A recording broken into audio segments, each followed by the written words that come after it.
Welcome students, welcome back to another video. Exercise 1.2 शुरू करने से पहले हमें कुछ मैट्रिसेस की टाइप्स जो है वो सीखनी पड़ेंगी। तो टाइप्स ऑफ मैट्रिसेस, आज हम मैट्रिसेस की टाइप्स पढ़ेंगे। मैं आपको एक्सप्लेन करूँगा कि मैट्रिसेस की कौन कौन सी टाइप्स हैं। तो types of matrices,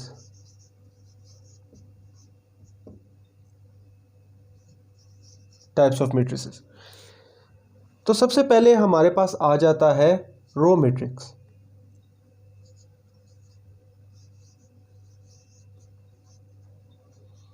row matrix, तो रो मैट्रिक्स जैसा कि अपने नाम से शो कर रहा है कि इसके अंदर एक ही रो होगी। जैसे कि इन्होंने एग्जाम्पल बुक में आपके है 2 - 1 और 7। ये एक रो मैट्रिक्स है। आप देख सकते हैं कि इसके अंदर एक ही रो है और कॉलम्स की जो तादाद है वो डिफाइंड नहीं होती। सिर्फ रो की तादाद जो है वो डिफाइंड होती है कि जिसके अंदर एक रो हो, वो मैट्रिक्स रो मैट्रिक्स कहलाता है। ये हमारा नंबर 1। सेकंड नंबर पे हमारे पास है कॉलम मैट्रिक्स।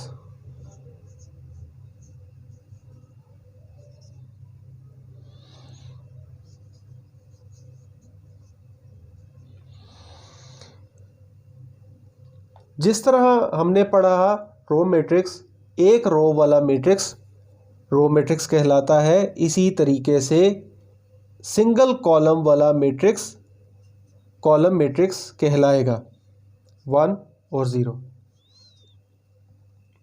इस वीडियो में मैं आपको सिर्फ मैट्रिसेस की टाइप्स एक्सप्लेन करूंगा। आपको याद करने के लिए जो डेफिनेशंस हैं वो आपकी बुक में अवेलेबल होंगी, वो आप वहां से कर सकते हैं। थर्ड हमारी मैट्रिक्स की टाइप है रेक्टेंगुलर मैट्रिक्स।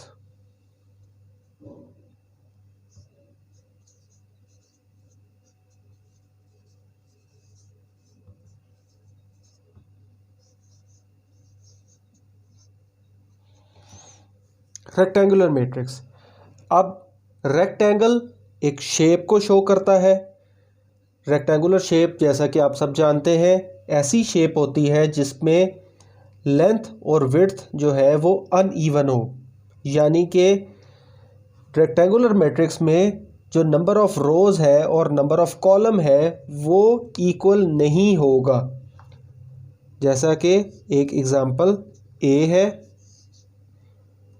1 2 1 1 2 3।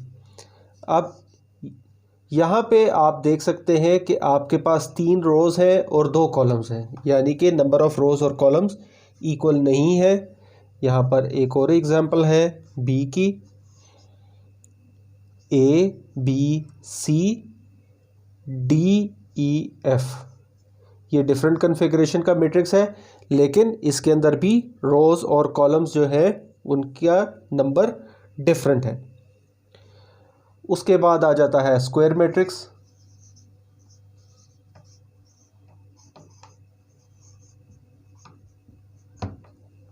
अब जैसा कि ये अपने नाम से शो कर रहा है, स्क्वायर एक ऐसी शेप होती है जिसके अंदर लेंथ और विड्थ जो है वो इक्वल होती है, इसलिए इसके जो नंबर ऑफ़ रोज़ है और नंबर ऑफ़ कॉलम्स हैं वो भी इक्वल होंगे। जैसा कि आपकी बुक में एग्जांपल है 2 - 1 0 और 3। यहाँ पे हम ऑब्जर्व करें कि हमारे नंबर ऑफ़ रोज़ और नंबर ऑफ़ कॉलम्स दोनों 2 है। और एक और एग्जांपल बी की 1 2 3 -1 0 -2 और 0 1 और 3। यहाँ पर आपका मैट्रिक्स जो फॉर्मेशन है उसका ऑर्डर है 3/3, यानी कि 3 रोज़ और 3 कॉलम्स। तो आपकी नंबर ऑफ़ रोज़ और नंबर ऑफ़ कॉलम्स बराबर होनी चाहिए, रिगार्डलेस ऑफ दैट के आपके मैट्रिक्स का क्या ऑर्डर है। जैसा कि इधर थर्ड एग्जांपल सी की दी गई है, जिसके अंदर सिर्फ एक ही एंट्री है, तो 1 रो 1 कॉलम भी नंबर ऑफ रोज और कॉलम जो है वो इक्वल होंगी। उसके बाद आ जाता है नल और ज़ीरो मैट्रिक्स। नल और ज़ीरो मैट्रिक्स। नल और ज़ीरो मैट्रिक्स में जैसे इसके नाम में है ज़ीरो, तो इसकी तमाम एंट्रीज ज़ीरो होंगी।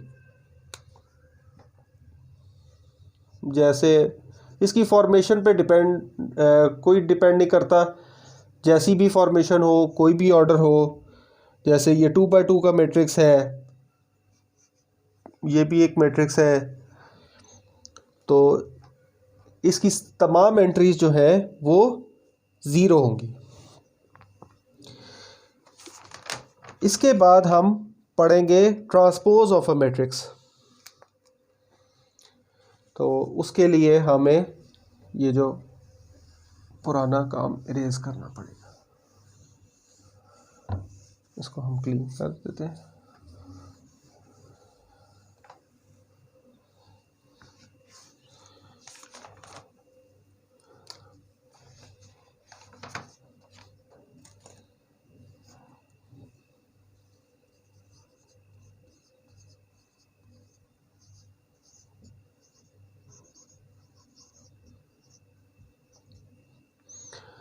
बहुत ही सिंपल चीज़ है ट्रांसपोज ऑफ अ मैट्रिक्स, सिर्फ कॉन्सेप्ट क्लियर करने की ज़रूरत है।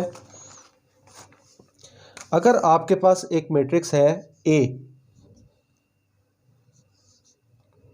इसकी एंट्रीज हैं 1 2 3 2 1 0 -1 4 -2, और इसका ट्रांसपोज होगा 1 2 -1 2 1 -4 4 3 0 और -2। अब ये मैंने इसका ट्रांसपोज ले लिया। अब इसके अंदर हमने किया क्या, अगर हम इसको ऑब्जर्व करें तो हमारा ट्रांसपोज में जो हमारी रोज थी जैसे 1 2 और 3, वो हमारी कॉलम्स में कन्वर्ट होगी। 1 2 3 फर्स्ट रो फर्स्ट कॉलम बन गई, और सेकंड रो हमारी सेकंड कॉलम 2 1 0 2 1 0। अब जो थर्ड रो थी वो थर्ड कॉलम हमारी बन गई। तो बहुत ही सिंपल चीज़ है ट्रांसपोज, सिर्फ आपने कॉन्सेप्ट क्लियर करना है कि आपने रोज़ को कॉलम्स में कन्वर्ट कर देना है। तो इसी तरीके से कॉलम्स जो है वो रोज़ बन जाती हैं। अगर हम इसकी एक और एग्जांपल देखें तो b इज इक्वल्स टू 1 0 2 2 -1 और 3, तो b transpose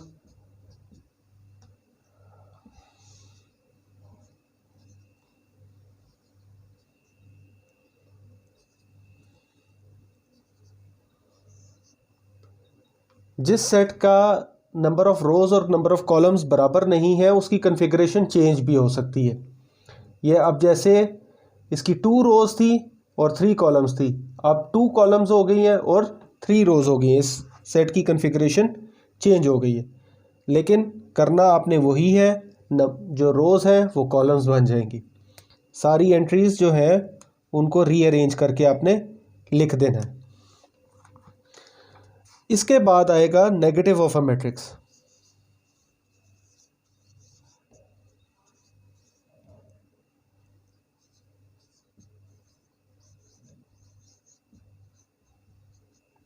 negative of a matrix, तो अगर हम एग्जांपल ले लें, a इज इक्वल्स टू 1 -2 3 और 4,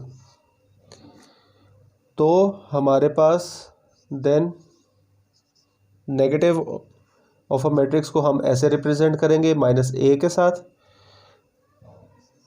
तो हमारा नेगेटिव ऑफ a होगा -1 2 -3 -4। तो यहाँ पे हमने ऑब्ज़र्व किया नेगेटिव ऑफ मैट्रिक्स से हमारी जो मैट्रिक्स है ओरिजिनल मैट्रिक्स उसकी तमाम जो वैल्यूज़ थी उनके साइंस ऑपोजिट हो गए। माइनस के साथ +1 है तो -1, -2 है -2 तो वो +2, +3 है तो वो -3 और +4 -4 में चेंज हो गया। तो ये हमारा नेगेटिव ऑफ अ मैट्रिक्स। इसके बाद आगे चलते हैं। हमारे पास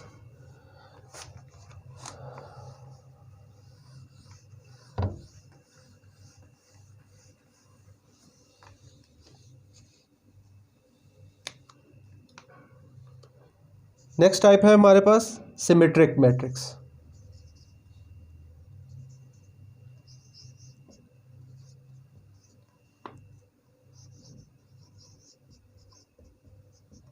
symmetric matrix.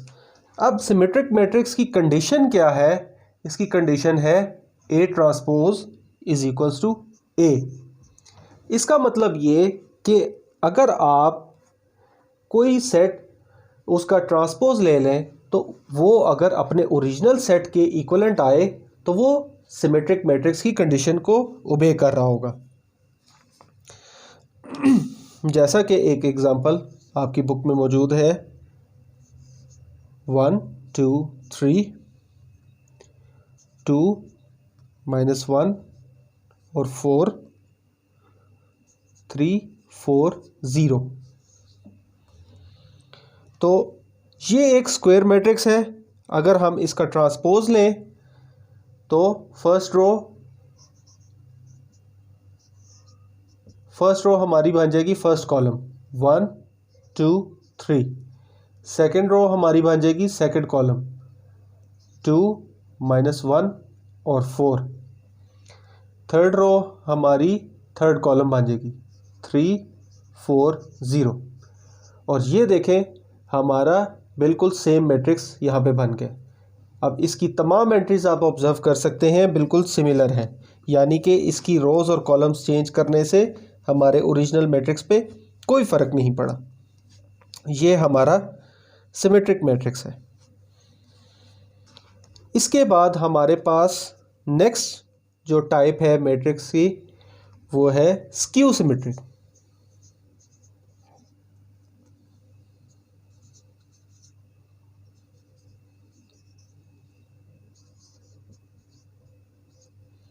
Skew symmetric matrix. अब स्क्यू सिमेट्रिक मैट्रिक्स की जो कंडीशन है, कोई भी मैट्रिक्स स्क्यू सिमेट्रिक मैट्रिक्स की कंडीशन तब ओबे करेगा जब उसका ट्रांसपोज जो है वो ओरिजिनल मैट्रिक्स के नेगेटिव के बराबर होगा। तो ऐसे कंडीशन में अगर हमारे पास सेट है जैसे A इज इक्वल्स टू 0 2 3 -2 0 1 -3 -1 और 0। तो अगर हम इसका ट्रांसपोज ले लें तो 0 2 3 हमारी फर्स्ट रो है, ये हमारी कॉलम बन जाएगी 0 2 और 3। सेकंड रो है हमारी -2 0 और 1। थर्ड रो है -3 -1 और 0। अब ये जो सेट है इस सेट का नेगेटिव है। अब हमारी फर्स्ट एंट्री 0, ये आपको पता है ना नेगेटिव में शुमार होती है ना पॉजिटिव में। 2 यहाँ पर पॉजिटिव है, यहाँ नेगेटिव है। 3 यहाँ पे पॉजिटिव, यहाँ पे नेगेटिव। -2 +2 0 सेम, +1 -1 -3 +3 -1 +1 और 0। तो स्टूडेंट्स आपने ऑब्ज़र्व किया कि यहाँ पर हमारी तमाम एंट्रीज जो हैं वो अपनी नेगेटिव फॉर्म में है। अगर यहाँ पे कोई एंट्री पॉजिटिव है तो वो वहाँ पर नेगेटिव, अगर यहाँ पे कोई नेगेटिव है तो वहाँ पर पॉजिटिव। तो ये हमारा स्क्यू सिमेट्रिक मैट्रिक्स है।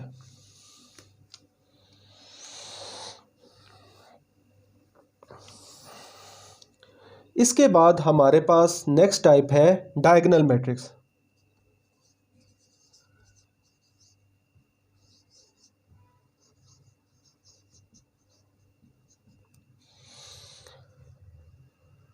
इसकी एग्जांपल है हमारे पास A इज इक्वल्स टू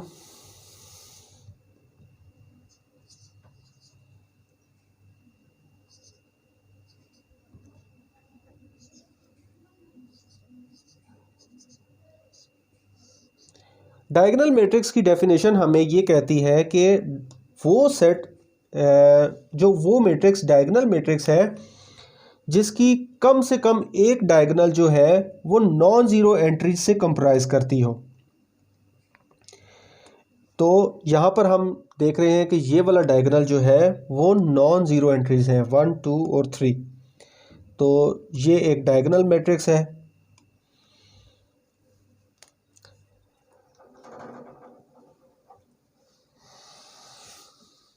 अब हम इसको इरेज करके नेक्स्ट टाइप की तरफ चलते हैं।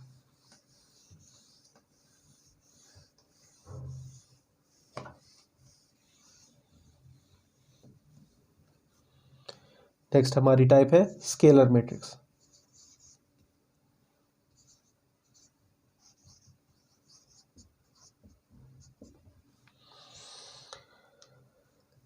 यहाँ पर आपके पास एग्जांपल है स्केलर मैट्रिक्स की।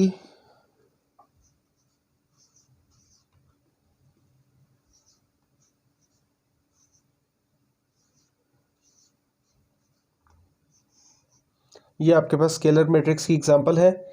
स्केलर मैट्रिक्स कोई भी मैट्रिक्स स्केलर मैट्रिक्स होगा जब इसकी तमाम जो डायगोनल एंट्रीज हैं वो सेम हो और नॉन ज़ीरो हो, जैसा कि के यहाँ पे अल्फ़ाबेटिक आपकी वैल्यू है, न्यूमेरिक नहीं है डायगोनल में के। तो ये तमाम जो डायगोनल एंट्रीज हैं वो सेम है और नॉन ज़ीरो हैं। यहाँ पर आपकी कोई भी वैल्यू आ सकती है। के अलावा यहाँ पे एक और एग्जांपल है जहाँ में सिमिलर कॉन्फ़िगरेशन का मैट्रिक्स है, के की जगह पे 2 आपकी बुक में एग्जांपल में, वो आप अपनी बुक से देख सकते हैं।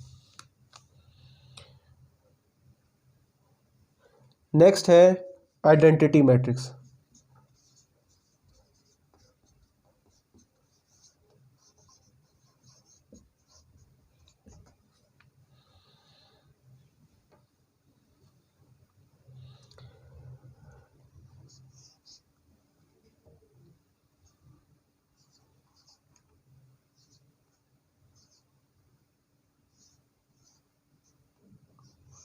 आइडेंटिटी मैट्रिक्स तब कोई मैट्रिक्स कहलाएगा जब इसकी डायगोनल की तमाम एंट्रीज जो हैं वो 1 हो।